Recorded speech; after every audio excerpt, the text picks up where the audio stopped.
नमस्कार सभी को। मैं Navneet Gautam's classes of physics में आप सभी का स्वागत करता हूं। BSc first semester Newtonian mechanics आप लोग पढ़ रहे हैं और न्यूटोनियन मैकेनिक्स में लास्ट क्लास में मैंने न्यूटन्स लॉज ऑफ मोशन आपको कराए थे।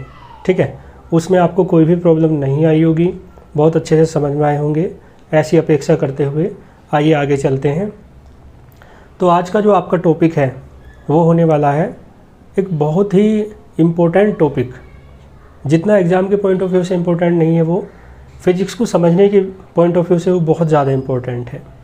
उसका नाम है, और आइंस्टीन की जो थ्योरी ऑफ रिलेटिविटी है, जो मॉडर्न फिजिक्स है, वो पूरी इसी टॉपिक और इसी कॉन्सेप्ट के ऊपर टिकी हुई है। और ये कॉन्सेप्ट ऐसा है जो सत्य को बदल देता है। यानी ये टॉपिक और ये कॉन्सेप्ट में जो आप पढ़ने वाले हैं वो एक ऐसी फिजिकल क्वांटिटी पढ़ने वाले हैं या ऐसा एक पॉइंट ऑफ व्यू पढ़ने वाले हैं जिससे रिजल्ट डिफरेंट हो जाते हैं। ठीक है, मेरा आज से फ्रेम ऑफ रेफरेंस या निर्देश तंत्र से है, तो हेडिंग आप लिखेंगे फ्रेम ऑफ रेफरेंस या निर्देश तंत्र। ठीक है जी, तो हेडिंग आप लिखें फ्रेम ऑफ रेफरेंस। ये आपने 11th क्लास में पढ़ा होगा, लेकिन इतना डीपली नहीं पढ़ा होगा जितना डीपली आज हम इस क्लास में इसे पढ़ेंगे। ठीक है, तो फ्रेम ऑफ रेफरेंस, ठीक, हिंदी में क्या कहते हैं? निर्देश तंत्र। क्लियर है? देखो ये क्या होता है बेसिकली, मैं पहले थोड़ा आपको ऐसे ही समझा देता हूँ। ये क्या है, जैसे मैं यहाँ पे खड़ा हूँ, है ना, तो मैं जहाँ खड़ा हूँ, जहाँ से चीज़ों को देख रहा हूँ, वो बिंदु ही, है ना, क्या कहलाता है? Frame of reference. ठीक है, जैसे मैं पृथ्वी पर खड़ा हूँ तो फ्रेम ऑफ रेफरेंस इस ब्रह्मांड को, इस यूनिवर्स को देखने का जो मेरा दृष्टिकोण है, पॉइंट ऑफ व्यू है, वो क्या हो जाएगी? अर्थ, पृथ्वी। तो फ्रेम ऑफ रेफरेंस क्या हो जाएगा? पृथ्वी हो जाएगी, अर्थ हो जाएगी। लेकिन यदि हम किसी स्टार पे खड़े हैं तो फ्रेम ऑफ रेफरेंस किसी घटना को देखने का जो दृष्टिकोण है, पॉइंट ऑफ व्यू है, वो स्टार हो जाएगा। ठीक है, एक उदाहरण और लेते हैं। जैसे आप प्लेटफॉर्म पर खड़े हैं, है ना, और चलती हुई ट्रेन को देख रहे हैं। ठीक है, तो आपका जो पॉइंट ऑफ व्यू है, जो आपका फ्रेम ऑफ रेफरेंस है, वो प्लेटफॉर्म है। ठीक है, ठीक इसका विपरीत यदि आप चलती हुई ट्रेन में हैं तो आपका फ्रेम ऑफ रेफरेंस क्या हो जाएगा? चलती हुई ट्रेन हो जाएगी। और मैंने बताया फ्रेम ऑफ रेफरेंस से रिजल्ट किस तरीके से डिफरेंट आते हैं, तो एक दूसरे उदाहरण से समझते हैं। आप यदि किनारे पर खड़े हैं, नदी में एक नाव जा रही है, नाव में एक व्यक्ति बैठा है या दो व्यक्ति बैठे हैं। ठीक है, तो आप क्या कहेंगे? आप किनारे पर खड़े हैं तो आप कहेंगे कि वो देखो नाव जा रही है, या नाव में बैठे व्यक्ति जा रहे हैं। ठीक है ना, तो आपका जो पॉइंट ऑफ व्यू है, आपका जो देखने का दृष्टिकोण है, आपका जो फ्रेम ऑफ रेफरेंस है, उसके अनुसार जो बोट है, जो नाव है, वो गतिशील है, मोशन में है। ठीक है, और वो दोनों व्यक्ति जो नाव में बैठे हैं वो भी मोशन में हैं। ठीक है, ठीक इसके विपरीत अब यदि आप किनारे पर नहीं हैं, बोट में जाके बैठ जाएं, है ना, और जो बोट में बैठा व्यक्ति था उसे किनारे पर यदि आप खड़ा कर दें, तो अब आप कहाँ हैं? बोट में हैं। तो अब आप ये नहीं कह पाओगे, जब आप किनारे पर थे तो आप कह रहे थे कि नाव में बैठे हुए व्यक्ति गति कर रहे हैं, है ना। ठीक है, अब आप क्या कहेंगे? यदि बोट में है तो आपके सामने जो व्यक्ति बैठा है, आप उसे ये नहीं कह सकते कि वो गति कर रहा है, क्योंकि वो आपके सामने स्थिर बैठा है ना। इसका अर्थ क्या हुआ? इसका अर्थ ये है कि जब आप किनारे पर थे तो आपको वो व्यक्ति गति में दिख रहा था, मोशन में दिख रहा था। लेकिन अब जब आप बोट में उसके सामने जाके बैठे तो बोट चल रही है, दोनों में से कोई व्यक्ति चल नहीं रहा, तो दोनों ही एक दूसरे के लिए रेस्ट में है ना, विराम की अवस्था में है। इसका मतलब है किनारे पर खड़े थे तो रिजल्ट था कि वो व्यक्ति मोशन में है, जिसे आप देख रहे थे। बोट में जाकर बैठ गए तो रिजल्ट है कि वो व्यक्ति जिसे आप देख रहे हैं सामने वो रेस्ट में है। इसका मतलब है कहाँ से आप चीज़ों को देखते हैं ये मुख्य बात है। ये निर्भर यानी इसी बात पर निर्भर करता है कि रिजल्ट क्या आने वाला है। कोई वस्तु विराम में है, रेस्ट में है, या कोई वस्तु मोशन में है। इस बात का जो डिटर्मिनेशन है, निर्धारण है, वो किस से होता है? जिससे होता है उसे कहते हैं फ्रेम ऑफ रेफरेंस। उसे क्या कहते हैं? निर्देश तंत्र कहते हैं। ठीक है, क्लियर हो गया ना? तो इसकी डेफिनेशन लिख लेते हैं। देखो इस तरीके से, मान लो यहाँ पर कोई वस्तु है, ठीक है, या मैं इस मार्कर को देखो आप, और ये रूम है ना, तो इस मार्कर की स्थिति का पता कैसे लगाओगे? पोजीशन का आप देखेंगे एक्स एक्सिस से कितने डिस्टेंस पर है, आप देखेंगे वाई एक्सिस से कितने डिस्टेंस पर है, और आप देखेंगे जेड एक्सिस से कितने डिस्टेंस पर है। 3 कोऑर्डिनेट्स होंगे एक्स वाई जेड, है ना, जिन्हें कार्टेशियन कोऑर्डिनेट्स कहते हैं। निर्देशांक क्या कहते हैं? निर्देशांक कहते हैं जिन्हें। इनकी हेल्प से आप किसी वस्तु की स्थिति का, पोजीशन का पता लगा सकते हैं। ठीक है, क्लियर है ना? तो इसका मतलब है किसी वस्तु की जो स्थिति है, पोजीशन है, या उसकी मोशन है, या उससे रिलेटेड अन्य इन्फॉर्मेशन है, उन सब का पता लगाने के लिए आपको किसकी आवश्यकता होती है? निर्देश तंत्र की। तो मैं इसकी डेफिनेशन लिख देता हूँ। तो इसका मतलब क्या है ये? देखो, किसी वस्तु की स्थिति पता लगानी है तो आपको कैसे पता लगानी पड़ेगी? मैंने बताया, जैसे मार्कर का उदाहरण देके आपको एक्स एक्सिस से, वाई एक्सिस से और जेड एक्सिस से उसकी डिस्टेंस देखनी पड़ेगी। जैसे पॉइंट पी पर सिचुएटेड है और ये ओरिजिन है, मूल बिंदु, एक्स एक्सिस, वाई एक्सिस और जेड एक्सिस। तो आप देखेंगे कि ये जेड एक्सिस से कितनी डिस्टेंस पर है, जेड एक्सिस पर कितने डिस्टेंस पर है ओरिजिन से, एक्स एक्सिस पर कितनी डिस्टेंस पर है,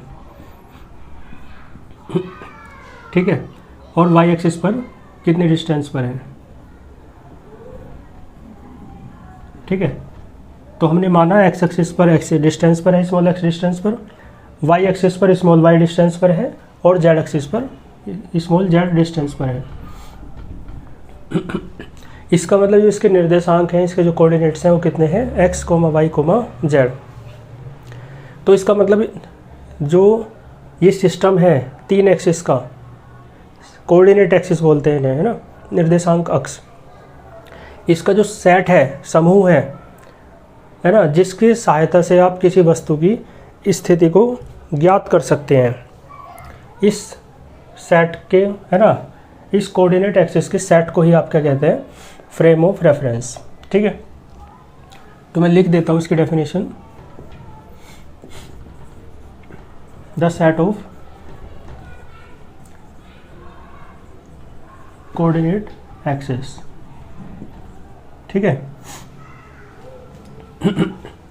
जिसके सापेक्ष ऐसा कोऑर्डिनेट एक्सिस का सेट, है ना, हिंदी में कहेंगे निर्देशांक अक्षों का वह समूह, जिसके सापेक्ष, है ना, इसी के सापेक्ष तो देख रहे हैं। सापेक्ष का मतलब वहाँ पर खड़े होकर आप चीज़ों को देख रहे हैं, है ना, क्लियर है? तो जिसके रेस्पेक्ट में आप चीज़ों को देख रहे हैं। ठीक है, तो मैं कहना चाह रहा हूँ विद रेस्पेक्ट टू विच,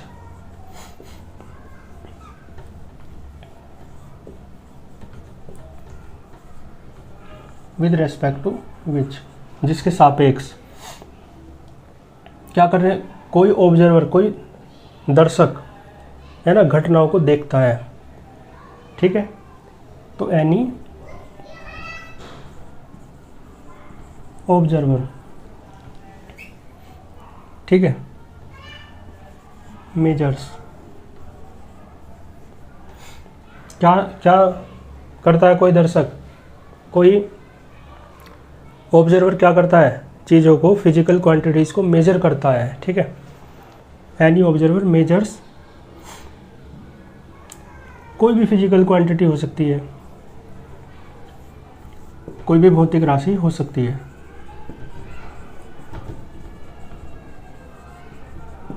ठीक है, जैसे कि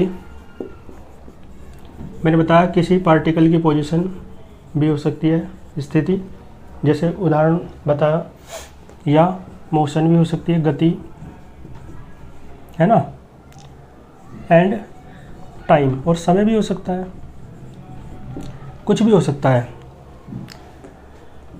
ठीक है, तो निर्देशांक अक्षों का वह समूह जिसके सापेक्ष कोई प्रेक्षक, बोलते हैं ऑब्जर्वर को हिंदी में, कोई प्रेक्षक, है ना,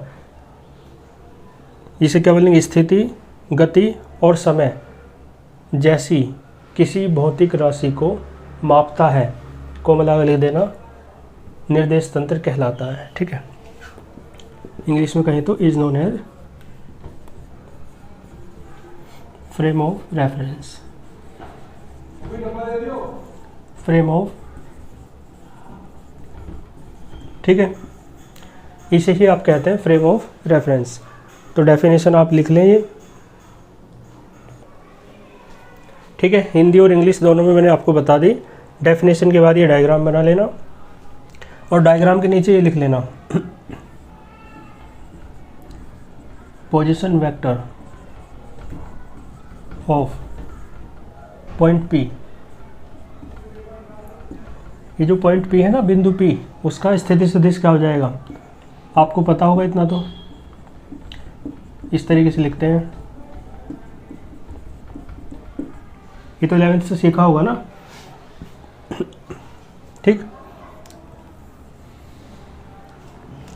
तो पोजीशन निकालनी हो तो इसकी हेल्प से इसकी पोजीशन निकल जाएगी।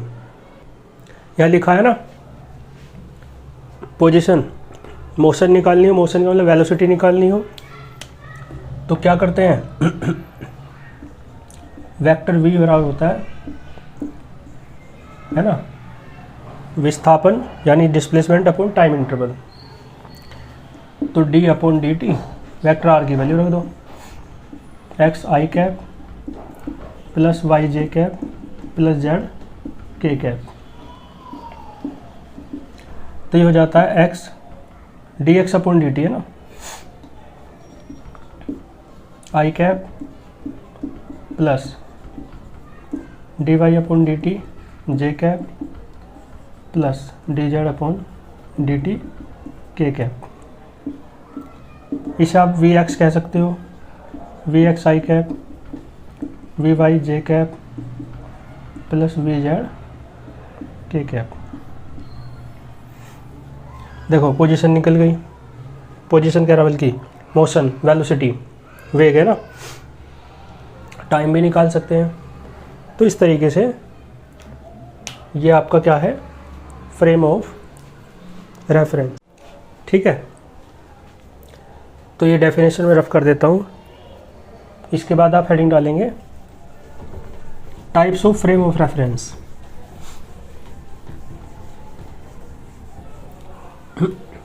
ठीक है,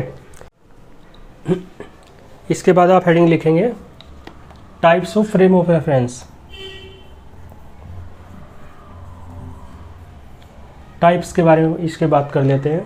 तो फ्रेम ऑफ रेफरेंस तो आप समझ गए ना, आप एक ही घटना को या एक ही वस्तु को देख रहे हैं लेकिन अलग अलग दृष्टिकोण से देखते हैं तो रिजल्ट अलग अलग दिखता है। ठीक है, ये वाला आपने ज़रूर सुना होगा। देखो इस तरीके से, इस साइड से देखते हैं तो 9 दिख रहा है, इस साइड से देख रहे हैं तो 6 दिख रहा है। दोनों में से गलत कोई भी नहीं है ना,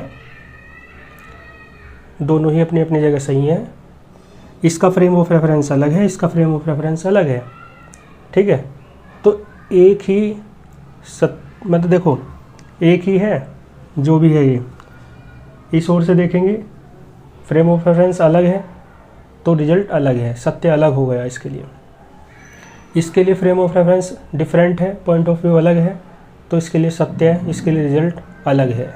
ठीक है, तो फ्रेम ऑफ रेफरेंस कैसी फिजिकल क्वांटिटी है जो ये डिफाइन करती है ना, माने जो निर्धारित करती है कि कोई वस्तु का जो रिजल्ट है, कोई वस्तु का जो उससे रिलेटेड ट्रुथ है वो अलग अलग हो सकता है। ठीक है, बाकी ये जब रिलेटिविटी पढ़ते हैं पूरा विस्तार से इसे तब पढ़ते हैं।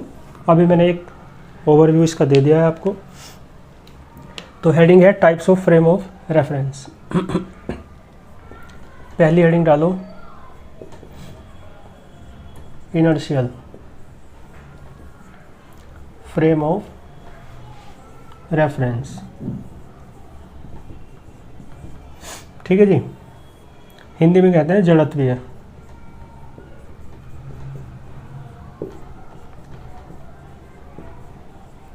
निर्देश तंत्र,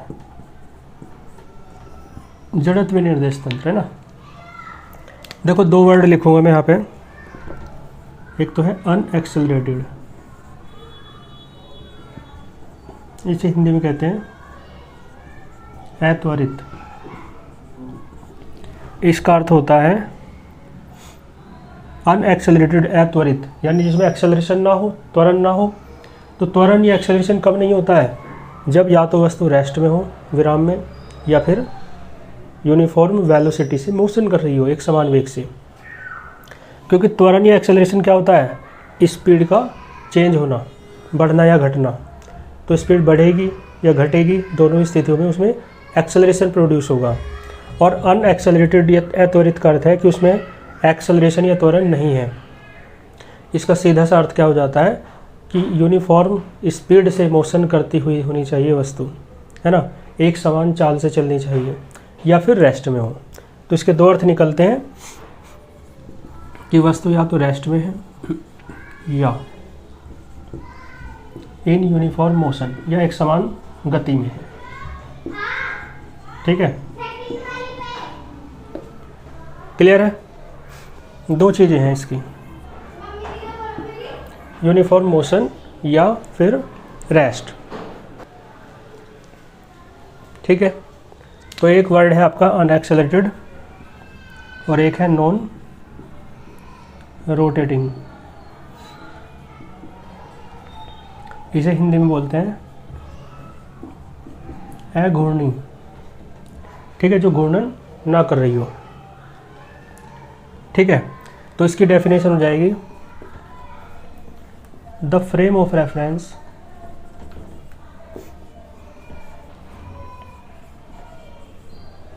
which is,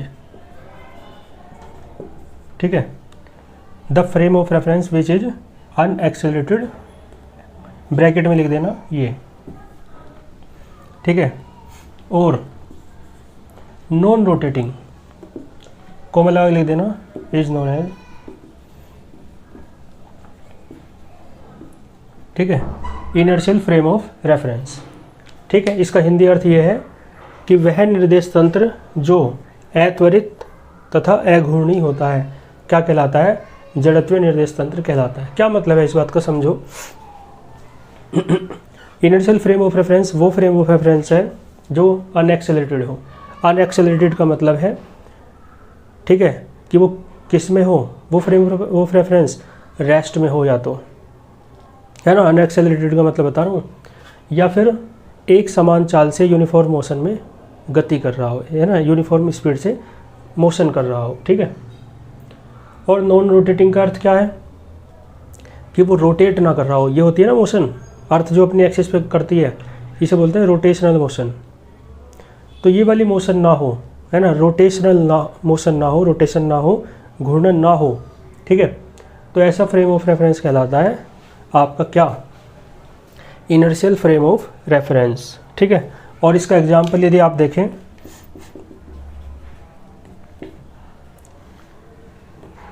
frame of reference कौन सा? देखो, एक ऐसा फ्रेम ऑफ रेफरेंस जो सिचुएटेड है ऑन एनी स्टार, किसी तारे पर। क्योंकि देखो, अर्थ पर नहीं, अर्थ तो घूमती है ना। नॉन रोटेटिंग कौन है? स्टार। स्टार नहीं घूमता, है ना, ऐसे। और उसमें एक्सेलरेशन भी नहीं है क्योंकि वो रेस्ट में है। ठीक है, तो इसका मतलब क्या हुआ? स्टार पर से आप किसी चीज़ को नापोगे, किसी फिजिकल क्वांटिटी को नापोगे, तो वहाँ स्टार जो है वो फ्रेम ऑफ रेफरेंस कैसा कहलाएगा? इनर्शियल। क्यों? क्योंकि स्टार रेस्ट में है तो अनएक्सेलरेटेड भी है, और चूँकि वो रोटेटिंग भी नहीं है, नॉन रोटेटिंग है ना, इसलिए वो कैसा है? इनर्शियल। तो वो फ्रेम ऑफ रेफरेंस जो किसी स्टार पर सिचुएटेड है वो क्या कहलाता है? क्या कहलाता है? Inertial frame of reference. ठीक है, तो frame of reference situated on any star is the example of inertial frame of reference, ऐसा आप लिख सकते हैं। ठीक है, अर्थ पर ही यदि आप एग्जाम्पल लेना चाह रहे हैं, अर्थ पर ही, तो कोई एक ऐसा एग्जाम्पल लेना है जो अनएक्सेलरेटेड हो। एक ट्रेन चल रही है, यूनिफॉर्म स्पीड से है, यूनिफॉर्म मोशन से है, तो एक्सेलरेशन तो होगा नहीं, है ना, और सीधी चल रही है, रोटेट नहीं हो रही, तो उस पर भी जो फ्रेम ऑफ रेफरेंस होगा वो भी किसका एग्जाम्पल होगा? इनर्शियल फ्रेम ऑफ रेफरेंस का। तो frame of reference situated on A train. ठीक है, लेकिन मैंने बताया एक समान चाल से चलनी चाहिए, तो मूविंग यूनिफॉर्मली। ठीक है, और किस में? स्ट्रेट लाइन में।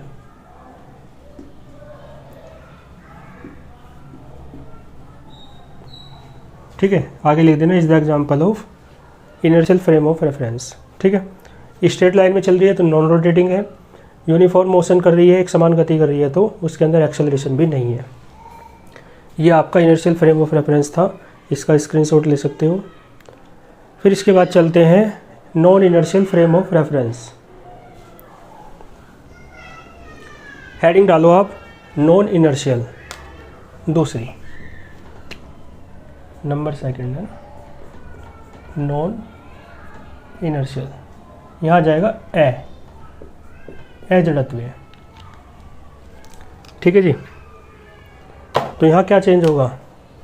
ये एक्सेलरेटेड हो जाएगा, यानी त्वरित। एक्सेलरेटेड का मतलब होता है यानी उसमें एक्सेलरेशन है, तो ना तो रेस्ट और ना ही यूनिफॉर्म मोशन, बल्कि इनके स्थान पे क्या होना चाहिए? इन मोशन विद इंक्रीजिंग और डिक्रीजिंग स्पीड। समझ गए? यानी एक्सेलरेशन कब होगा? जब या तो स्पीड बढ़ रही हो या घट रही हो, तो बढ़ती हुई या घटती हुई स्पीड के साथ मोशन होनी चाहिए, तब एक्सेलरेटेड होगा, है ना। और यहाँ रोटेटिंग आ जाएगा, रोटेटिंग का मतलब घूर्णी, तो इसकी डेफिनेशन हो जाएगी the frame of reference which is accelerated, bracket में ये लिख दियो, एंड और नहीं आएगा, एंड आएगा, एंड पहले में भी एंड आएगा भाई, एंड रोटेटिंग कोमा लगा लिख देना, is known as non inertial frame of reference. ठीक है, और फ्रेम ऑफ रेफरेंस देखो, रोटेटिंग कौन है? अर्थ है ना, तो स्टार की जगह क्या जाएगा? अर्थ। एग्जाम्पल यदि आप देखना चाहें तो, और यदि इसमें देखना चाहें तो देखो, ट्रेन तो सीधी चल रही थी, इस बार एग्जाम्पल ऐसे ले लो, एक कार है, अचानक से टर्न हो गई मोड़ पे। ठीक है, तो अचानक से टर्न हो रही तो रोटेट हो रही है ना, तो रोटेटिंग वाली कंडीशन पूरी होगी। और जब अचानक से टर्न होगी तो स्पीड भी चेंज होगी, बढ़ेगी या घटेगी? घटेगी बल्कि, है ना, तो एक्सेलरेटेड वाली कंडीशन भी यहाँ पे फुलफिल हो जाएगी। ठीक है, तो frame of reference on A car. ठीक है, कौन सी car? Taking a sharp turn. ठीक है, आगे को लगा लिख देना, is the example of non inertial frame of reference. एक कार है, तेजी से मोड़ ले रही है, शार्प टर्न ले रही है, तो वो एग्जाम्पल क्यों होगा? क्योंकि रोटेटिंग भी है, मोड़ ले रही है, और एक्सेलरेटेड भी है क्योंकि स्पीड मोड़ते टाइम घट जाती है। ठीक है, तो इस तरीके से non inertial frame of reference क्या है, इनर्शियल फ्रेम ऑफ रेफरेंस क्या है, फ्रेम ऑफ रेफरेंस क्या है, ये सब मैंने आपको पढ़ाया, इसमें आपको कोई भी प्रॉब्लम नहीं होगी ऐसा मुझे विश्वास है। ठीक है, बहुत धीरे धीरे पढ़ाया। बाकी प्रतिक्रिया आप देंगे कमेंट बॉक्स में, तो उससे मुझे पता चलेगा कि कहाँ क्या सुधार करना है या क्या स्थिति है।